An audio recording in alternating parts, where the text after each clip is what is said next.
My name is Alexis Carter. I'm 28 years old, and for most of my life, I've been the kind of daughter who blended into the edges of her own family photo, not forgotten exactly, just unremarkable, the dependable one, the quiet one, the one who didn't need much, apparently. But if you want the truth, I didn't start out invisible. I was made that way slowly, subtly, by growing up beside the sun. Her name is Bella Carter, 2 years younger than me, and the absolute gravitational center of my parents' universe. I sometimes joke that she was born glowing because everyone seems to orbit her without realizing it. When she cried, the world froze. When she smiled, adults tripped over themselves to reward her. When she wanted something, it became a family mission to make it happen. And when I wanted something, well, maybe later, sweetheart, was a phrase I internalized like a lullaby. Bella had that magnetic kind of energy, the type that made strangers at the grocery store compliment my parents. Your younger daughter is so precious. Meanwhile, I stood beside her, holding the cart, nodding politely, fading a little more each time. By the time we were teenagers, the roles had hardened. Bella, the dazzling Bella, the adored. Bella, the cheerleader, the social butterfly, the girl who collected love and attention like it was her birthright. And me, quiet, good with numbers, better at disappearing than competing. My parents didn't mean to make me feel smaller. At least I don't think they did. But when every comparison ends with, why can't you be more like Bella, you eventually stop trying to be anything at all. So I built a life outside of them, practical, steady, safe. A career in IT security. A small apartment I paid for myself. Investments I researched late at night because planning felt easier than hoping. My relationship with my parents was polite but distant. Holidays, birthday texts, occasional dinners. Nothing more, nothing less. And honestly, I thought I was fine with that, until the surgery. It started as a stubborn stomach ache I ignored for too long. Work stress, I told myself. Bad takeout. Lack of sleep. Then the pain sharpened, turned into something dark and heavy that curled around my ribs. After a string of misdiagnoses, scans revealed a mass pressing against my intestines. Not cancer, thank God, but dangerous enough that the doctors scheduled surgery within the week. I remember sitting in my car afterwards, staring at the steering wheel, trying to gather the courage to call my parents. I wasn't hoping for much, just the basic human comfort of knowing someone cared enough to show up. When I told my mom, she paused. A long-waited silence that felt like a verdict. "Oh, honey," she finally said. "That's the weekend of Bella's birthday prep. We're taking her dress shopping. She's been so stressed, you know how she gets." I blinked at the windshield. "The surgery's early Friday morning," I said softly. "I'll be out by noon. You don't have to stay long. Just maybe come by afterward." Another sigh, one that sounded like I'd just asked her to cancel Christmas. "Alexis, sweetheart. It's important to Bella. We've booked 3 boutiques. It's a whole thing." I didn't argue. I didn't beg. I didn't even ask why Bella's dress mattered more than my body being cut open. I just said, okay. 2 days later, I took a cab to the hospital alone. In pre-op, I watched other patients get kissed on their foreheads, held by trembling hands, promised comfort. I watched a teenage boy's mother cry quietly into his hair. I watched a husband whisper something into his wife's ear that made her smile through her fear. Then there was me, sitting on a cold gurney, listening to the soft beeps of machines, feeling the ghost of what family was supposed to be. A nurse with warm eyes tucked a blanket around my legs and said, "Don't worry, sweetheart. We'll take good care of you." It was the only kindness I received that morning. When I woke in recovery, groggy and nauseous, I reached instinctively for my phone. 2 messages. From Bella Hope, it went okay. Heard it was minor. Also, look at this dress. Attached a champagne gown. Selfie her grinning like she'd conquered the world. From Mom, let us know when you're awake. We're finishing up at the boutique. That was it. No, we're here. No, do you need anything? Just a dress photo and a logistical update. 4 hours later, a nurse wheeled me to the curb with a bag of instructions, and I ordered an Uber home, trying not to wince every time the car hit a bump. I spent 3 days recovering alone, bled through bandages, got dizzy enough to consider the ER again. Dry heaved pain meds into my kitchen sink. I didn't call anyone. A week later, my dad phoned to ask, "So you all patched up?" as if I were a leaky pipe. I hung up gently. Then quietly I began pulling away. Thanksgiving passed. Christmas. New Year's. 8 silent months. And just when I started to feel like maybe choosing distance was the right choice, my phone lit up with her name. Mom. Her voice was sweet, airy, familiar. Hi, sweetheart. It's been forever. How are you? Is work good? Are you still seeing that guy from the bank? No acknowledgement, no apology, no mention of the hospital. After some forced small talk, she cleared her throat. So she chirped brightly, as if announcing a prize. Bella is getting married. And we were wondering if you could help with the costs. The venue is just gorgeous, but, well, a bit pricey. A pause, a breath. We thought since you're always so stable, you'd want to help your sister have her special day. And in that exact moment, that slow, painful, disbelieving moment, something in me finally woke up. The silence between my mother's request and my response felt like a thin thread, stretched to snapping. I could almost hear it humming. Help pay for Bella's wedding. Help fund a venue that costs more than some people's yearly salary. After everything, after the hospital, after the dress selfies, after the months of silence, my voice came out calmer than I felt.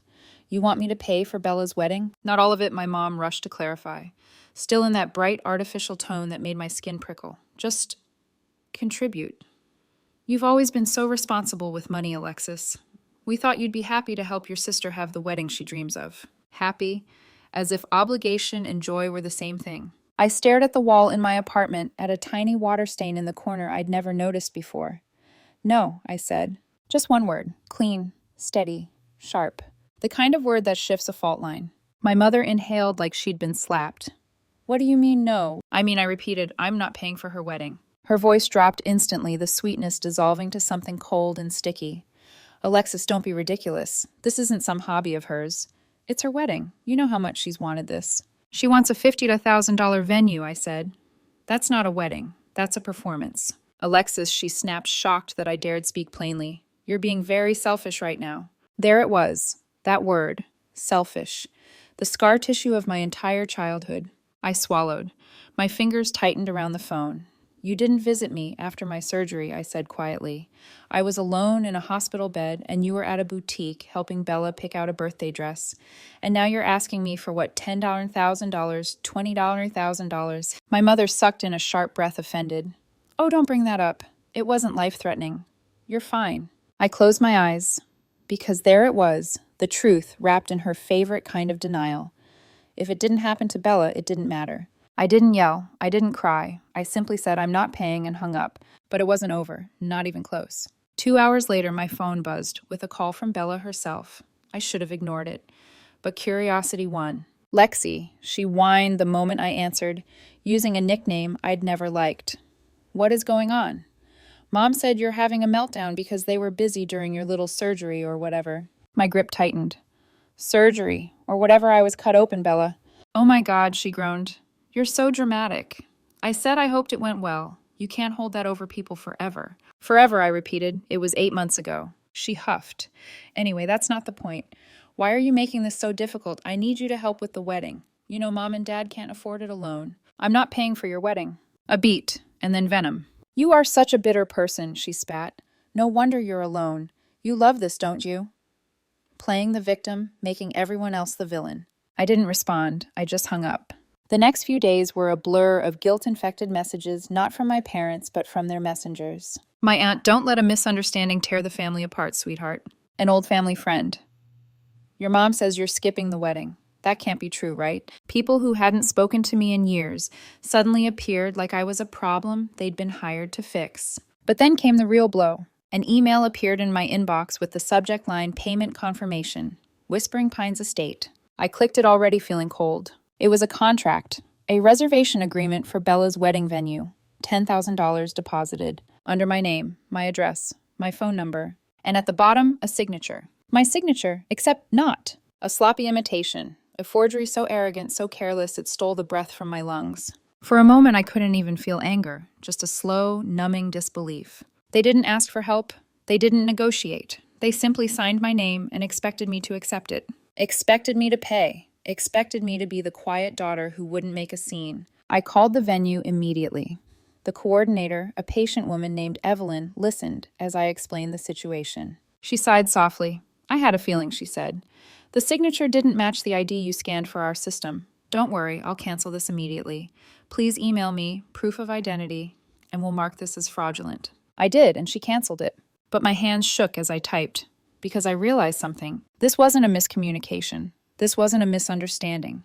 This was who they were. And this was the moment something inside me shifted from hurt to clarity. I started searching old bank accounts, forgotten logins, financial statements I hadn't paid attention to.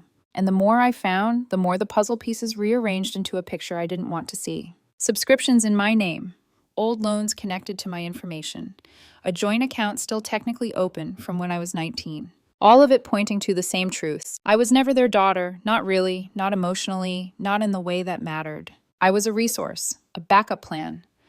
They dipped into whenever Bella wanted a garden, a bouquet, a luxury candle, a life that sparkled. And whether I sank or swam didn't matter as long as the water covered their mess. That realization didn't break me. It built me. For weeks after discovering the forged signature, I lived in a strange in-between space. Part anger, part disbelief, part quiet numbness. It felt like walking through fog with my hands out, touching pieces of a truth I'd been avoiding for years. My therapist called it grief. Losing the illusion of family hurts almost as much as losing the real thing. And at first I sank. I pulled away from everything work, social plans, even basic routines. Some mornings I'd sit on the edge of my bed for 10 minutes staring into nothing, wondering how many years I'd spent bending myself into a shape that pleased people who would never do the same for me. There was a week when I barely left the apartment. DoorDash containers piled on my counter. Laundry stayed in the basket. I avoided mirrors. It wasn't depression exactly. It was realization, a painful, bone-deep one. But somewhere near the lowest point, a small, stubborn part of me whispered, "This can't be the end of your story." So I tried something simple. I showered. I shaved. I cleaned my kitchen and threw out a dead plant I'd been pretending wasn't dead. Then I bought a new one, sturdy, green, resilient. I named it Griffin because it looked like a survivor. That small change shifted something. The next day, I actually logged into work with intention, not just to check boxes. I joined a project discussion. I offered ideas. It felt good, like I was building something that belonged to me. Then came the unexpected part. I got invited to join a Saturday hiking group a coworker had mentioned at lunch weeks ago. I almost said no. It didn't feel like me. But maybe that was the point. So I went, and that's where I met Liam. He was trying to open a granola bar with gloves on and dropped it twice. I laughed. He laughed. It wasn't cinematic, but it was real, simple, human, warm. We fell into step on the trail talking about everything and nothing. He listened, really listened. Not the kind of listening where someone waits for their turn to talk, the kind where their eyes soften because they care about the answer. Over the next few weeks, hikes turned into coffee. Coffee turned into late-night conversations. And slowly, hesitantly, I let him into the quieter corners of my life. One night, when the weight of everything was heavy on my chest, I told him about the surgery, about Bella, about the wedding demands, about the forged contract that still made my stomach twist. He didn't say, "You're overreacting." He didn't say, "But they're your family." He didn't try to rationalize their behavior. He just said quietly, "That's awful, Alexis. I'm sorry they made you feel so disposable." Disposable. The word hit harder than I expected because it was true, but hearing someone acknowledge it without dismissing it made me feel seen, maybe for the first time in a long, long while. Life didn't become perfect overnight, but I rebuilt myself piece by piece. New routines, new boundaries, new confidence. And just when things were stabilizing, life reminded me that my family wasn't done. It happened on a Thursday morning. I was at work when my coworker Greg knocked on my office door looking uncomfortable.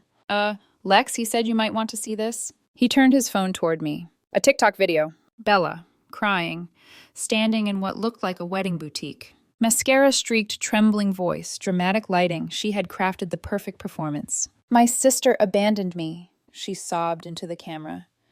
"She was supposed to help with the wedding, and now we're drowning. I just don't understand how someone can be so cold, so heartless. Families should be there for each other." The comments were full of strangers offering sympathy. "She sounds toxic. Cut her off. Start a GoFundMe, girl." I let out a single breathy laugh, not because it was funny, but because of how predictable it was. The performance, the manipulation, the rewriting of the story so she could play the tragic heroine. Greg hovered awkwardly. "Sorry," he said. "I figured you'd want to know." "I appreciate it," I replied. But inside me, something wasn't breaking anymore. Something was settling. Not rage, not despair. Clarity. If they wanted a villain, I'd give them the truth. If they wanted to weaponize lies, I'd answer with receipts. For the first time in my life, I wasn't the quiet daughter waiting to be treated better. I was a woman with evidence, a woman who had finally stopped begging, a woman who knew her worth. And they were about to learn that the person they underestimated for 28 years was done playing nice. I didn't rush into anything. If there's one thing my childhood taught me, it's patience, the kind that sits quietly in the corner watching, waiting, absorbing everything. Now I finally understood what that patience was meant for. Step 1, clean house. I started with financial ties. Every dusty old account, every forgotten subscription, every joint, anything I'd ever shared with my parents, I hunted them down like evidence in a case file. The Spotify family plan I was somehow still paying for canceled. The joint bank account they opened when I was 19 closed and removed. An old insurance policy that still listed my father as a beneficiary updated immediately. Each click of confirm cancellation felt like cutting a string that had been wrapped around my ribs for years. But the real hit came when I pulled my credit report. One line stood out in bold like a bruise. A credit card I never opened. 5 years old, $3,480 balance. I scrolled through the transactions: wedding boutiques, designer candles, floral shop, pre-orders, expensive home decor. The purchases looked like a shopping list for someone building a perfect life without paying for it. I didn't need to guess who the someone was. I called the bank. The fraud department was shockingly efficient. Within 2 hours, they identified signatures that didn't match mine, opened an official investigation, and told me I wouldn't be responsible for a single cent. You may want to inform any relatives who might have access to your information, the rep said gently. I almost laughed. Oh, I plan to. Step 2, gather the receipts. I pulled everything together: screenshots, emails, forged documents, bank statements, TikTok rants, texts, the RSVP card with its manipulative choices. I organized it all into a digital archive backed up on a hard drive and cloud storage. Then I made a detailed timeline. Every slight, every pattern, every moment. I'd been used, minimized, or ignored. Reading through it all at once was like staring at an X-ray of a bone I'd been walking on broken for years. Step 3. The email. People think revenge is fire and fury, but real power is calm. I wrote my father an email, not emotional, not angry. Cold, professional, direct. Subject: unauthorized. Use of personal information. I've discovered a credit card opened under my name without consent. The bank has opened an investigation. They may contact you. Do not use my personal information in any capacity going forward. I am documenting all communication. Alexis. Then I blocked his number. I slept better that night than I had in months. Step 4. The gift. The message. The mirror. I wasn't attending the wedding, but I would send something. Not dramatic, not petty. Just honest enough to land with surgical precision. I designed a simple wedding card, white, minimal, elegant. On the front, in gold lettering, wishing you the wedding you deserve. Inside, Dear Bella, weddings are meant to celebrate love, honesty, and integrity, qualities I hope you learn to value. I've chosen to step away from relationships built on entitlement and manipulation. I wish you well from afar. Alexis. No money, no gift, just truth. I had the card printed on luxury stock, sealed in a wax stamp. Then I mailed it directly to the venue with instructions to deliver it on the wedding day. Step 5, protection. People like my parents don't stop because you say stop.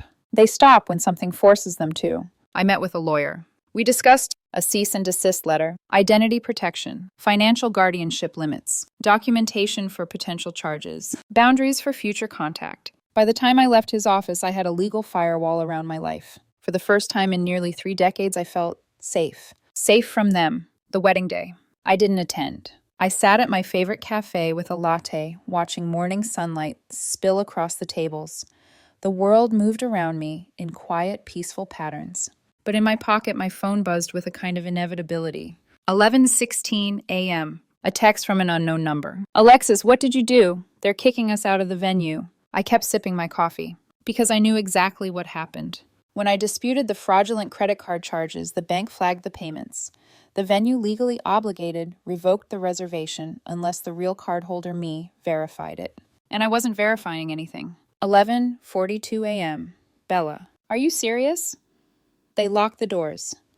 This is my wedding day. No flowers, no ceremony, no music. Staff were halting deliveries, closing ballroom doors, telling guests they couldn't come in without full payment. My parents tried to negotiate. They screamed. They begged. But fraud investigations don't bend for temper tantrums. Meanwhile, I went for a slow walk around the block breeze in my hair heart calm as still water. Revenge Phase 2, the truth bomb. Instead of fighting fire with fire, I posted a single picture on Facebook, the RSVP card. Below it, my caption. This was my invitation after being left alone during surgery, lied to, and financially exploited. Family isn't blood. It's behavior. I finally chose peace over guilt. Best decision I've ever made. Comments turned off. Just the truth. Within 20 minutes, cousins messaged apologies. An old aunt admitted she'd always sensed something was wrong. A childhood neighbor said the card alone made her stomach twist. Someone must have shown Bella because minutes later she made her TikTok private and deleted her rant entirely. It was almost poetic. 2:17 p.m. My phone rang nonstop. Mom, Dad, Bella. I sent one group message. If you contact me again, I will escalate all fraud charges and take legal action. This is no longer a family matter, it's a legal one. Silence fell instantly. Heavy, humbling, beautiful. That night, as the sun dipped below the horizon, a quiet realization settled into my bones. They had finally been forced to see themselves not through my guilt or their excuses, but through consequences. And the collapse they experienced wasn't my revenge. It was simply the truth catching up. News travels fast in families built on appearances. It travels even faster when the facade cracks so loudly the entire neighborhood hears it. By sunset of Bella's ruined wedding day, the whispers had already begun. By the next morning, they were no longer whispers. I didn't look for updates, I didn't stalk social media, I didn't ask anyone for details. But the universe has a way of delivering information straight to your doorstep, especially when it knows you've stopped chasing. A week after the fiasco, a former bridesmaid, one who had quietly dropped out months before, sent me a long, rambling message. She'd heard the truth. She wanted to apologize for believing Bella's version of events. And then she told me everything. Guests arriving to locked gates. The coordinator refusing entry because the payments were tied to active fraud. My parents arguing with staff until their faces turned red. Bella sobbing in the parking lot, shouting at anyone who would listen that this was all Alexis's fault. The florists packed up, the caterers left. The DJ drove away shaking his head. Eventually, someone suggested moving the ceremony to a local community center that rarely even hosted birthday parties, let alone weddings. Half the guests left immediately. The other half arrived to folding metal chairs, dim lighting, and a Bluetooth speaker connected to someone's cracked iPhone. Bella walked down the aisle to an off-key acoustic cover of a love song that wasn't even her first choice, or her second, or her 10th. No champagne towers, no professionally shot photos, just a shaky Facebook live stream where the camera operator forgot to unmute half the time. Not the wedding of her dreams, the wedding she earned. 2 weeks later, the fraud investigation concluded. The bank ruled decisively. My parents were fully liable for all charges. Because the fraudulent card was used for a commercial venue, and because the venue's insurance had already flagged the incident, it triggered a secondary review. Their joint account was temporarily frozen. Their credit score dropped, and their financial reputation in the community suffered. The real shock came when my father quietly lost his seat on a local charity board he'd volunteered with for over a decade. Turns out organizations that depend on public trust don't appreciate identity fraud scandals, even family ones. Bella. She posted a long Instagram caption about letting go of toxic people and choosing to forgive those who sabotage your happiness. It got 14 likes. A month later, she and her husband moved in with my parents because they'd burned through most of their own money preparing for the wedding they assumed I'd help pay for. The irony would have been funny if it weren't so predictable. As for me, I didn't stay to watch their fallout. I didn't need to. Liam and I planned a trip quiet, simple, perfect. Italy. We rented a small villa tucked into a hillside overlooking Florence. Stone walls warmed by the sun. Narrow alleys echoing with laughter, the smell of espresso in the mornings, and wine-soaked evenings on rooftops. It felt like exhaling for the first time in years. One night we sat on the terrace watching the city glow. Liam brushed a lock of hair from my shoulder and asked, "Do you regret any of it?" I took a long breath. Regret for choosing myself. For choosing boundaries over manipulation.